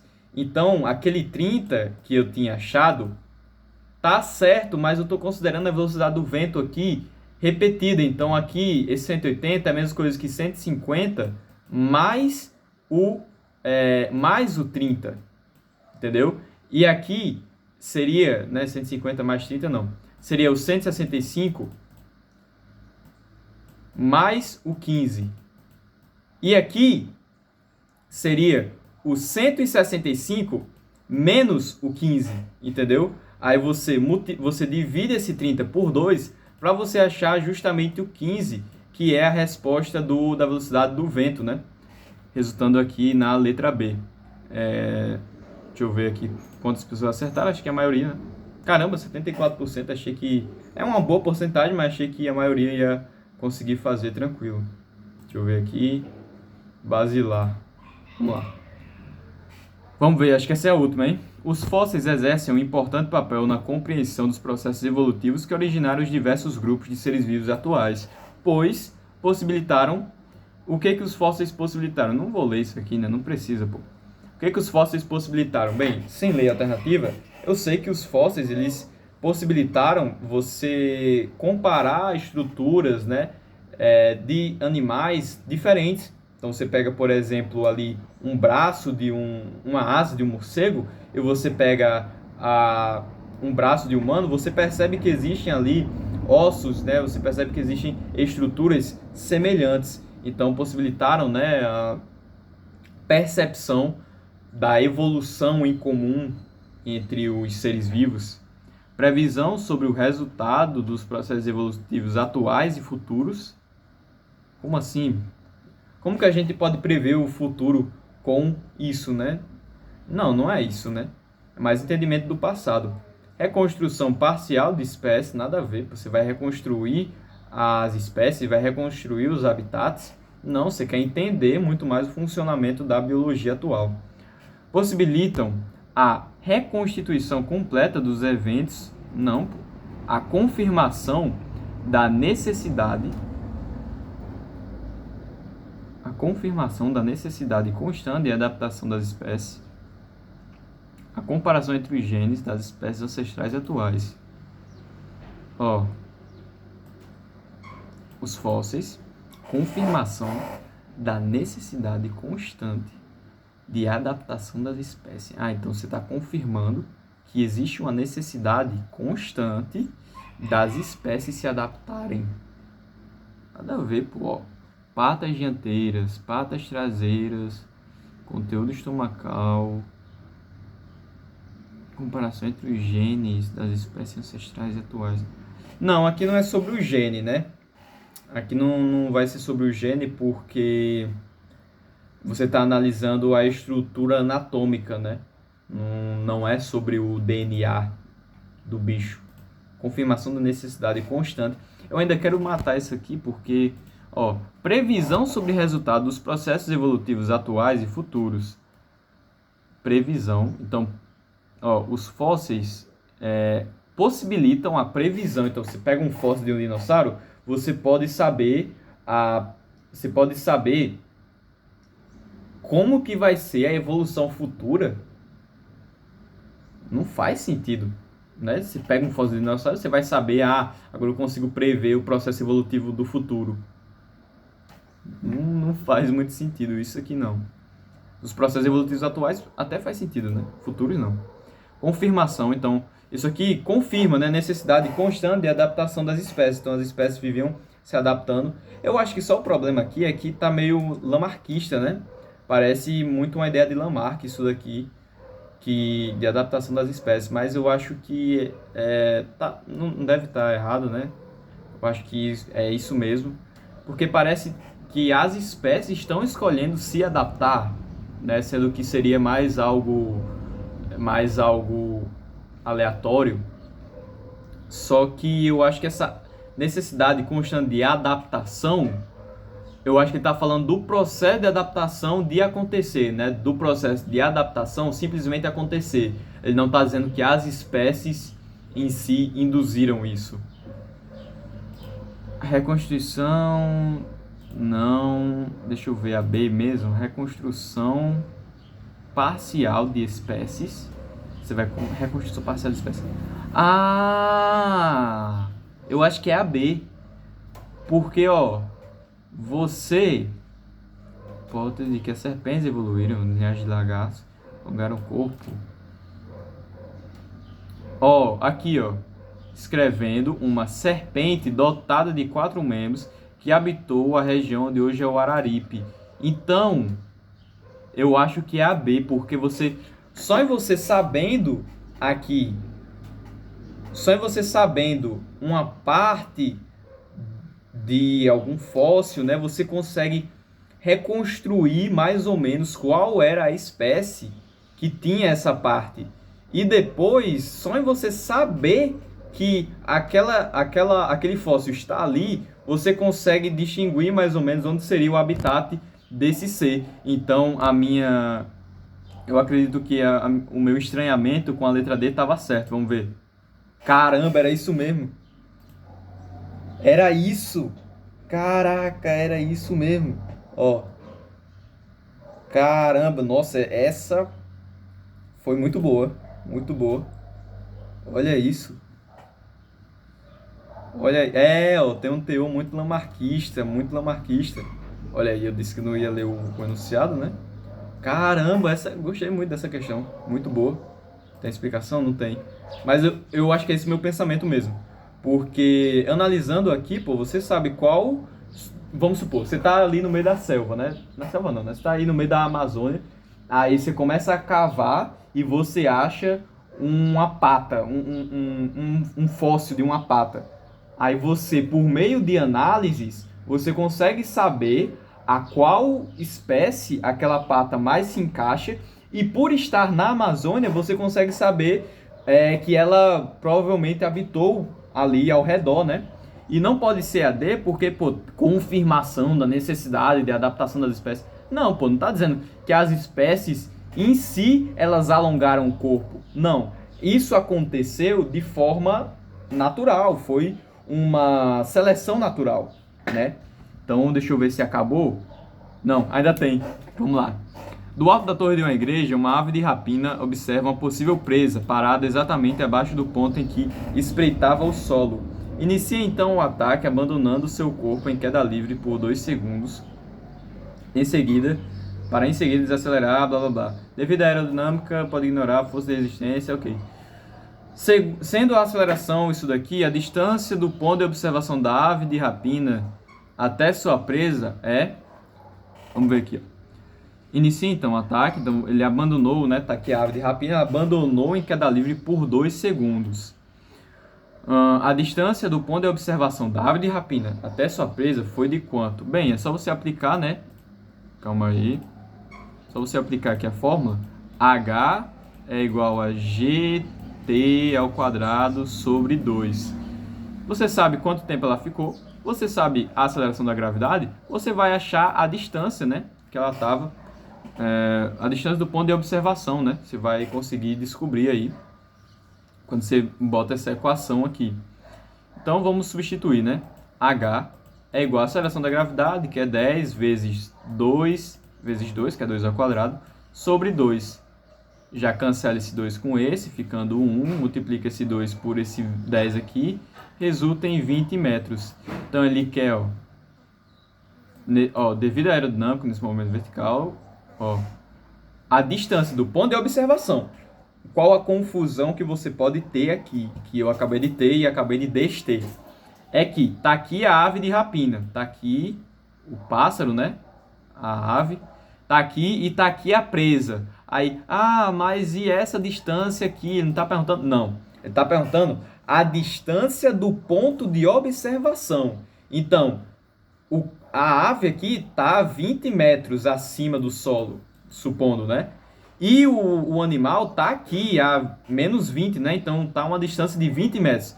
Tanto faz se ele tá aqui, tanto faz se ele tá aqui, tanto faz se ele tá aqui, contanto que ele esteja na mesma altura vertical, ele continua com a mesma distância do ponto de observação. Você não quer ligar a distância horizontal. Se perguntasse qual a distância em linha reta entre a ave e a sua presa, qual a distância horizontal, aí sim você poderia ficar em dúvida, né? Porque não teria como você calcular diretamente aqui. Mas é 20 metros, né? Letra A. Vamos lá. Cadê? Boa. 97%, né? A maioria das pessoas acertaram. Vamos lá. Outra de biologia. Caramba, essas de evolução agora tô com medo, hein? De acordo com a teoria sintética da evolução, a mesma coisa que você dizer teoria moderna da evolução, né? Que tem a ver com mutação, junto com seleção natural. E o conceito de seleção natural? Bem, por enquanto eu não vou ler isso aqui. Se eu ver, eu acho que eu não preciso, né?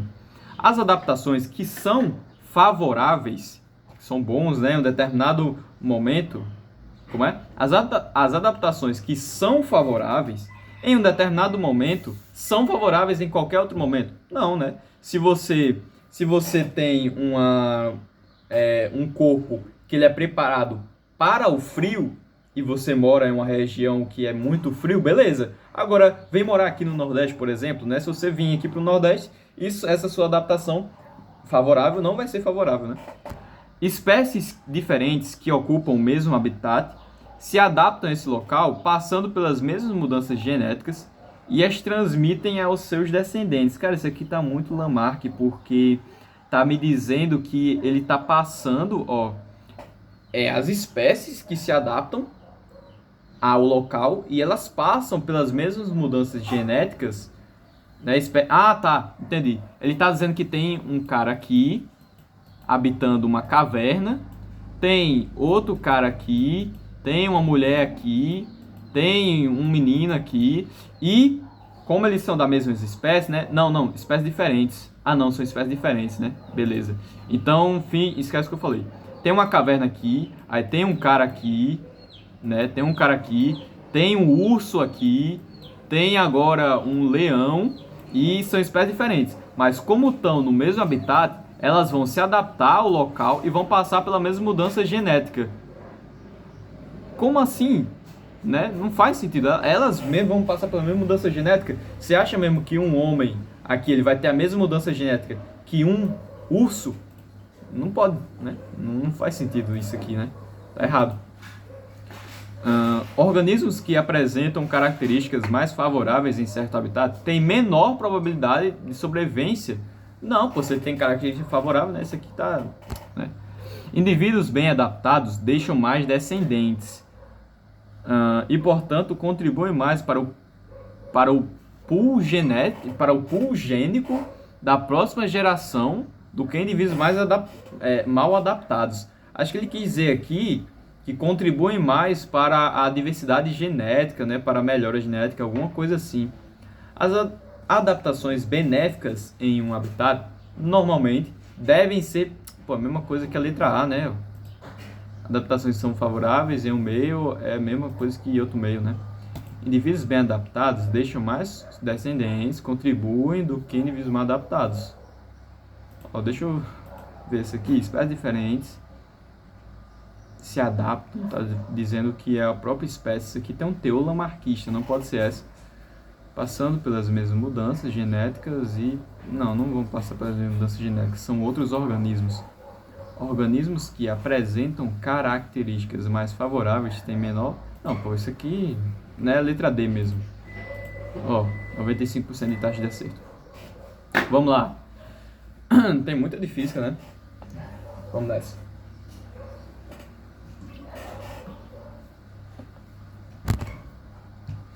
Tem muita de natureza, eu quis dizer. Em uma tarde, você decide preparar um chá. Para isso, enche uma chaleira com água e coloca em um fogão. Ao acender o fogo, você observa o vapor subindo da chaleira e se pergunta sobre as transformações que estão ocorrendo. Nesse momento, a entalpia, uma grandeza termodinâmica, entra em cena. Termodinâmica, né? Está no ciclo básico 2. Ao encontro disso, qual das seguintes afirmações melhor descreve a relação entre a entalpia e o processo de aquecimento da água para preparar o chá gelado? Vamos lá. Sem ver, o que é entalpia? A entalpia corresponde ao processo de desorganização. Ficou muito feio isso aqui, mas... A entalpia corresponde ao processo de desorganização da vida, né, da matéria. Ou seja, existe até um experimento muito interessante que é o seguinte. Pensa que existe um bloco aqui parado, né? Então tem um bloco aqui, isso aqui é um bloco parado. As moléculas dele, né, vamos supor, elas estão em repouso, né? Estão aqui em repouso, beleza, tá tranquilo. Se eu pego esse objeto aqui e começo a acelerar ele, então eu boto força aqui, começo a acelerar ele fica muito rápido. Se você for ver agora, e você para ele, se você for ver agora, as partículas dele vão estar muito agitadas, elas vão estar assim, ó, se mexendo muito. Ou seja, você aumentou a temperatura dele. Mas agora, se você pegar outro bloco e você esquentar ele, você aumentar a temperatura desse sistema, ele não vai entrar em movimento. Por quê? Porque aqui, no primeiro exemplo, você teve um agente externo. E o que esse aumento de temperatura nesse primeiro momento significaria? Significaria o aumento da entalpia. Você não consegue reverter isso aqui, entendeu? Não consegue fazer com que, resfriando esse bloco, ele volte para a posição original dele. Então as moléculas dele vão estar sempre mais desgastadas, sempre mais aceleradas do que antes, entendeu? Então na vida mesmo, o processo de entalpia, por exemplo, seria o envelhecimento. Suas células sempre estão ali se regenerando, né? Mas você nunca está realmente da mesma forma que você era quando você nasceu, né? Porque sempre vai tendo um desgaste a mais ali, mesmo que você tente recuperar ele um pouco. Ao encontro disso, qual das seguintes afirmações melhor descreve a relação entre a entalpia e o processo de aquecimento da água para preparar o chá gelado? A entalpia é exclusivamente energia cinética. Não, tudo errado, né? Tudo que eu expliquei aqui está sendo aqui destroçado. Não é isso aqui. A entalpia é a temperatura final, indicando o grau de aquecimento. Entalpia é energia térmica. Entalpia... Pô, tudo errado aqui, né? Energia térmica liberada, absorvida. Não. Entalpia está relacionada apenas à quantidade de água. Cara, tudo errado. Entalpia é energia total do sistema, incluindo energia térmica, potencial gravitacional. É isso. Deixa eu ter certeza aqui, ó. Energia térmica liberada ou absorvida. Não, pô. É tudo. Ó. Cadê? O vapor vai subindo. Termodinâmica. O chá se bota na água aqui, né? Só pode ser a D, né? Entalpia está relacionada à quantidade de água, não às mudanças térmicas. Entalpia é temperatura final, indicando... Não, temperatura não tem nada a ver. Tem um pouco a ver, mas não é só isso. Entalpia é apenas a energia cinética das moléculas, desconsiderando qualquer efeito térmico associado ao processo de aquecimento. Não é apenas energia cinética, né? A gente viu, porque tem um efeito térmico também, o aquecimento, né?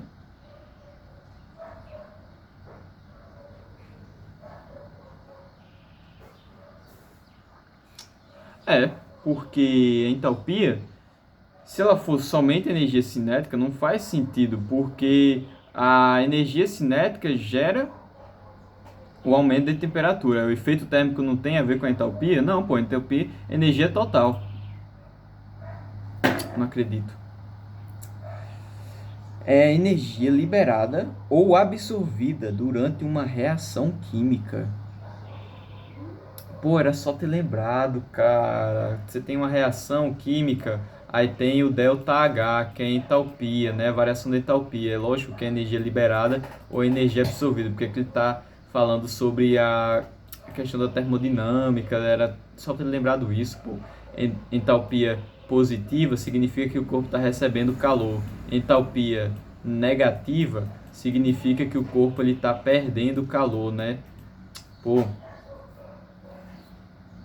Não acredito que eu errei essa. Essa aqui não era pra eu ter errado, acho que a maioria acertou. Ó. Pô, 80%. Como assim eu errei energia total do sistema? Quando ele falou gravitacional eu achei estranho, porque eu não vi aqui no texto, né, gravitacional. Pô, foi vacilo mesmo. Quer ver, ó? Que é isso, cara. Tá bom. Ok, deixa eu lamentar. Vamos lá. Ok. Se no instante da captura dessa imagem o velocímetro indica o mesmo valor de velocidade, é correto afirmar que os vetores velocidade dos caminhões estão... Então, beleza. Tá tendo aqui a mesma velocidade, né? Só que esse cara tá vindo para cá, esse cara tá indo para lá. Se indica a mesma velocidade, os vetores são iguais em módulo, direção, sentido não. Sentido tá contrário, pode ser igual a um módulo. Iguais em módulo, né? Em módulo, é bom lembrar em módulo. Sentido, direção diferente. Não, sentido é a setinha, né? Essa partezinha aqui. Então não pode ser. Tá errado isso aqui também.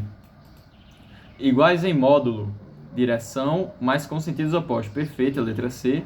Iguais em direção e sentido, errado. Diferentes em módulo, não, né? Mesma coisa em módulo.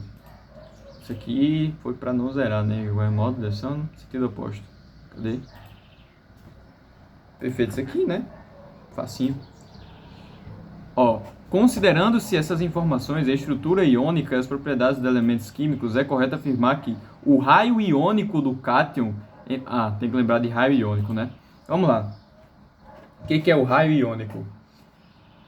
O raio iônico ele tem a ver com a força com que o núcleo ele consegue segurar ali os elétrons dele, né? A mesma coisa que o raio atômico, né? Então tem aqui um átomo, né?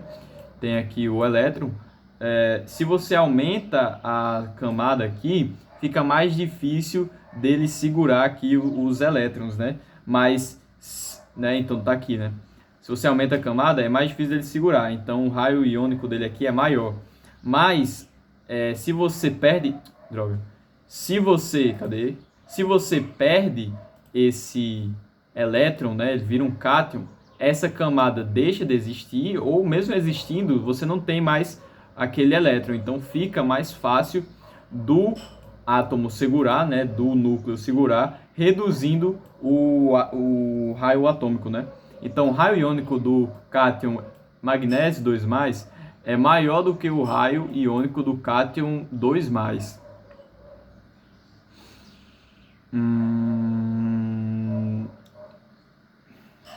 Eu acho que o cálcio ele vem depois do magnésio na tabela periódica. Eu acho que o... lembrei de química inorgânica, porque...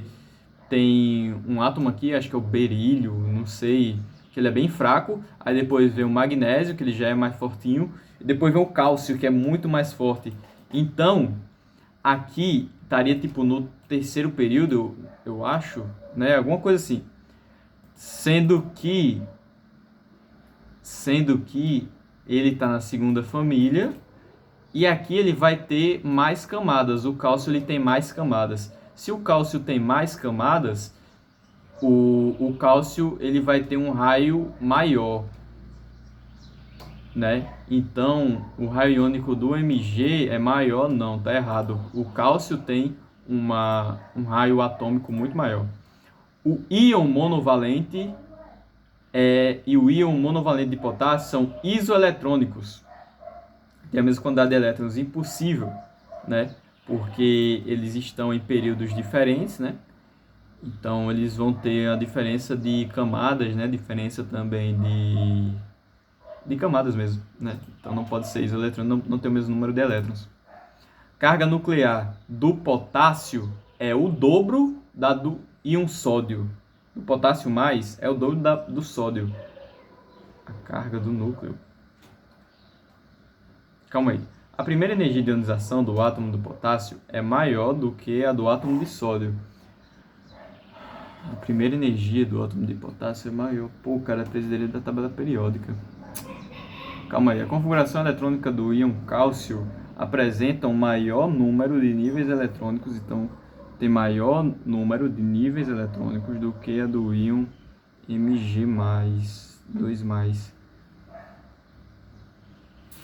Tem, né? Porque ele está em outro período, né? Deixa eu ver aqui. A primeira energia de ionização do potássio, ela tem que ser maior do que a do átomo de sódio. Eu acho que o potássio ele vem primeiro do que o sódio, né? Na tabela periódica.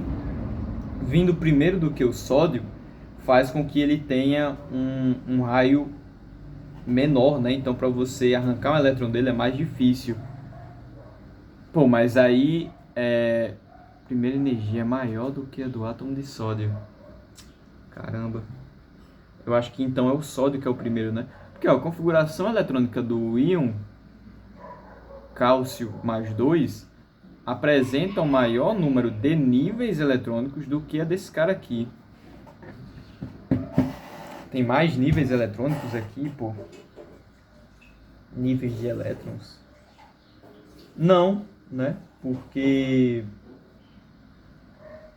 tem. Não, tem não. Porque o magnésio ele tem que perder 2 elétrons. E ele tem 2 camadas. Não pode ter... Não, peraí. Ele está na segunda família, então ele perde 1 elétron. Aí se está na segunda família, ele perde 2 elétrons. Mas a questão da camada tem a ver com o período. Então, a configuração apresenta um número maior de níveis eletrônicos. Eu acho que a letra E, né?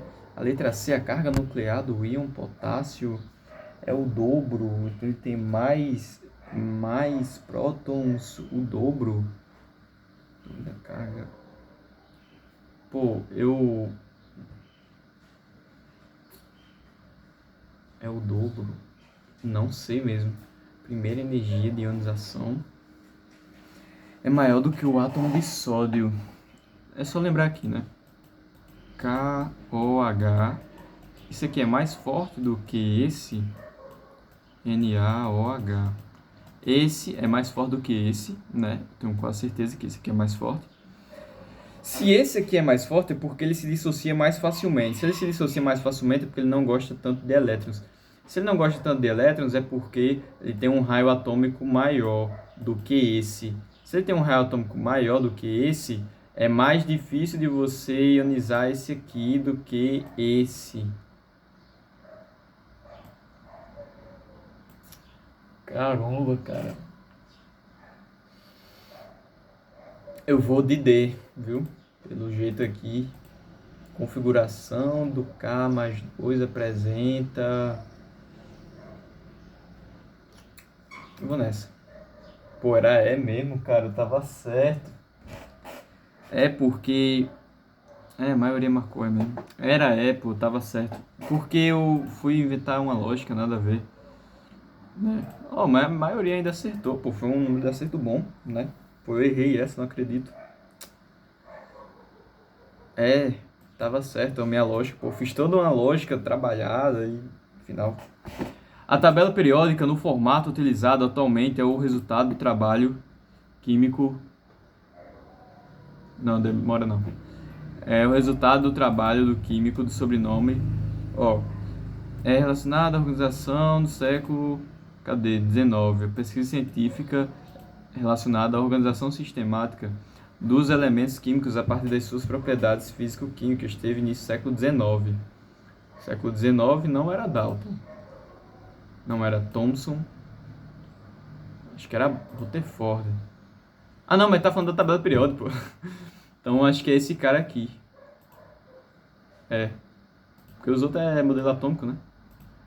Vamos ver. A hipótese aceita é a de que a presença dessas estruturas teria ocorrido a partir da pressão seletiva exercida por, vamos lá, a história evolutiva do grupo ao qual pertence a planta Comigo Ninguém Pode remonta seu estabelecimento a aproximadamente 40 milhões de anos. Essas plantas podem produzir intoxicações sérias em adultos e morte em crianças, pois seus tecidos têm pequenas agulhas de oxalato de cálcio, chamado de ráfides, liberadas quando as células são de alguma forma danificadas. Então a hipótese aceita é que a presença dessas estruturas foi uma pressão seletiva por mudou a temperatura. Como assim, cara? Formou tipo porque formou tipo intoxicação, né? São liberadas substâncias tóxicas, aí mudando a temperatura. Animais, insetos, alterações no solo ou ser humano, não. Parece inseto herbívoro, né? Que ia comer ela. Alteração no solo não tem por que fazer toxina para. Vai fazer o que, né? Se o solo tá ficando ruim, vai fazer coisa tóxica, né? Não faz sentido. Vamos lá. Considere os 3 tipos de ligação química: iônica, covalente e metálica. Assinala correta. A ligação iônica ocorre entre 2 átomos ametais. Tudo errado. A ligação covalente ocorre entre átomos ametais através de compartilhamento de elétrons. Sim, tá certo. Se um átomo é mais eletronegativo, esse átomo atrai este elétron compartilhando com uma força menor e assim molécula é polar. Até agora, nada de errado. A ligação metálica entre átomos metais se une através da transferência de elétrons de um átomo para o outro, chamado de cátion e ânion. Como assim não? É uma de elétrons livres. Se une através da transferência de elétrons de um átomo para o outro. Peraí. Não, pô, é uma de elétron livre, né? Ligação covalente entre metais, compartilhamento. Se um átomo é mais eletronegativo, esse átomo atrai elétron compartilhado com uma força menor. Com uma força menor? Como assim? Estranho. A ligação iônica ocorre entre átomos de metais e antimetais. Os cátions apresentam carga positiva, enquanto o ânion negativa. A ligação iônica, o cátion doa o elétron para o ânion, formando assim um composto iônico estável com carga elétrica neutra. Essa aqui está bem melhor. Eu achei estranho dizer compartilhado com uma força menor, né? Se um átomo é mais eletronegativo, ele atrai o elétron com uma força maior, e aí a molécula ela é polar, né? Mais ou menos. Né? Mais ou menos, depende. Na ligação covalente entre... Depende, né? Porque tipo assim, pensa aí. O O2 não é molécula polar, né? Não tem polos. Aí é uma ligação covalente. Na ligação covalente entre átomos, o átomo de maior eletronegatividade doa seu elétron. Tudo errado isso aqui. Só pode ser a letra D. Não é possível. Na ligação iônica entre átomos metais e ametais, os cátions, carga positiva, negativa. Na ligação iônica, o cátion doa o elétron para o ânion, sim, né? Formando assim um composto iônico estável, né? Por que não pode ser essa? Tá certo? Ufa, tá certo, caramba. O impulso recebido por esse avião durante a decolagem foi de aproximadamente, passando do repouso, um avião de massa de 72 toneladas, desloca-se pela pista de um aeroporto até atingir a velocidade de 80 metros por segundo. Certo, o impulso recebido foi de... Impulso? Como calcula isso? Pô, eu não vi isso aqui. Eu vou inventar uma equação aqui. 72 vezes 10 a 3 vezes 80. Esse aqui eu não vi mesmo, né? Então aqui fica 10 a quarta. Não tenho como explicar isso aqui. 8 vezes 72, 8 vezes 7 fica 560, 576 aproximadamente. Eu marcaria a letra C. Mas isso aqui fica 10 a 4, né? Isso vira 5,76. Eu dou 2 vezes 10 a 6. Eu não sei mesmo, né? Então isso aqui não era para ser do básico 1. Os caras colocaram uma matéria... Porque eu acho que divide, né? Acho que divide, na verdade. Por 8, aí vira 9. Será que divide? Porque tá aproximadamente, né? Era isso aqui mesmo, mas... Eu não sei a teoria, eu só apliquei, só multipliquei, né? Não sei, né? Foi mal aí, pessoal. Sobre esse movimento, é correto afirmar que... Olha, essa questão é clássica. Ó, o movimento aqui, ele faz assim, ó.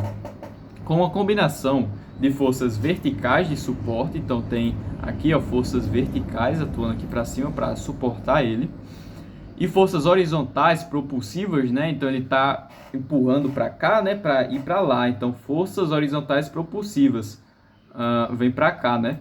Ó, isso aqui, força de suporte é para cima, porque é a força que está suportando ele. Agora, as propulsivas é para lá. O lagarto consegue obter impulso resultante para cima e para frente. Para cima e para frente, né? Faz sentido. Porque ele vem... Aí se você... O movimento é para cá e para cima mesmo, né? Para cima na verdade aqui ele está falando da força de sustentação, né? A força que ele faz é aqui para baixo. Então essa força que ele faz aqui para baixo gera uma reação aqui para cima, né? Então fica dessa forma, resultando nesse movimento. Tá bom. O lagarto consegue obter conforme a figura a seguir. Isso garante estabilidade dinâmica em corridas. Tá. Sobre esse movimento, é correto afirmar: a componente vertical da reação à força gerada pelas patas compensa o peso do animal, fazendo com que ele não afunde. O mecanismo, acho que é assim. O mecanismo de flutuação do lagarto advém do equilíbrio hidrostático. Hidrostático? Como assim? Nada a ver. Né? Flutuação do lagarto advém do equilíbrio ali hidrostático. Não, né? Equilíbrio hidrostático não, é equilíbrio do próprio cara ali.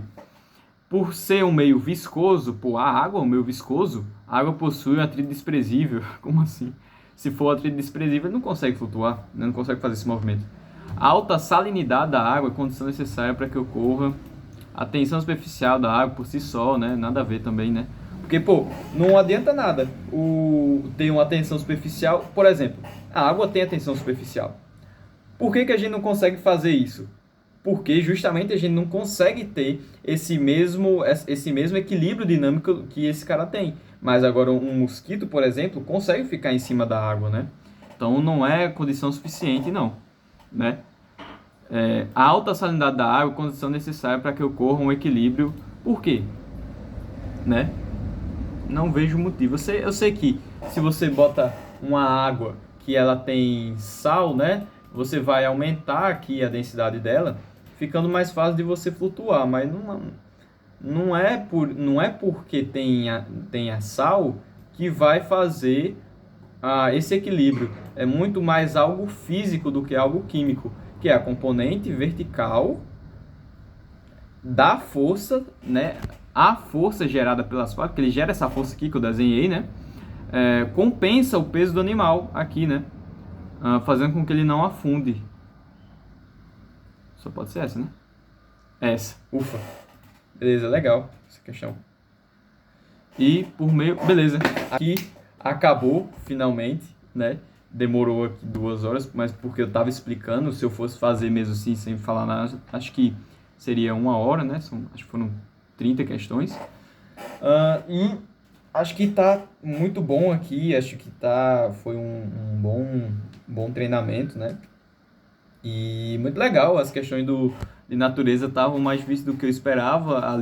Lá mais pro final começou a ficar difícil. E demorou, né? Porque eu fui explicando aqui em cada uma. Então eu espero aí que tenha sido útil e tenha contribuído para o entendimento de vocês. E valeu, até a próxima aí.